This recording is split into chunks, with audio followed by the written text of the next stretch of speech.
এখানে নিয়ে নিয়েছি ভেন্ডিগুলোকে খুব সুন্দর করে দুই দিকে আমি কেটে নিয়েছি, নিয়ে এবার ধুয়ে নিয়েছি।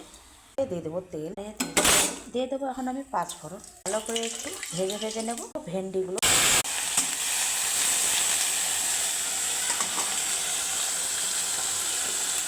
দিয়ে দেবো নুন, হলুদ গুঁড়ো, একটু আমি ঢেকে দেবো।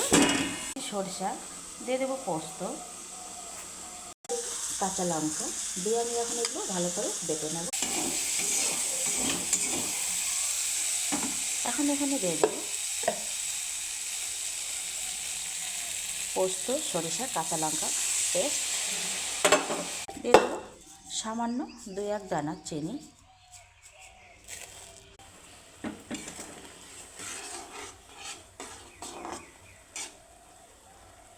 আর এগুলো দেখুন কত সুন্দরভাবে কিন্তু একদম সেদ্ধ হয়ে গেছে। আমি উপর থেকে দিয়ে দেবো সামান্য কাঁচা সরিষার তেল। এটা ভালো করে একটু আবার আমি মিশিয়ে নেব।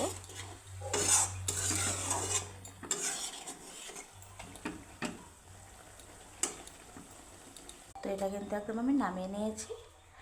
খুব সুন্দর গরম গরম ভাতের সাথে কিন্তু পরিবেশন করুন। তারপরে আমার চ্যানেলে যারা নতুন, আপনারা অবশ্যই লাইক, কমেন্ট, শেয়ার, সাবস্ক্রাইব করুন, আমার চ্যানেলটি ফলো করুন। আপনারা প্রত্যেকে সুস্থ থাকুন, ভালো থাকুন। আজকের মতো টাটা।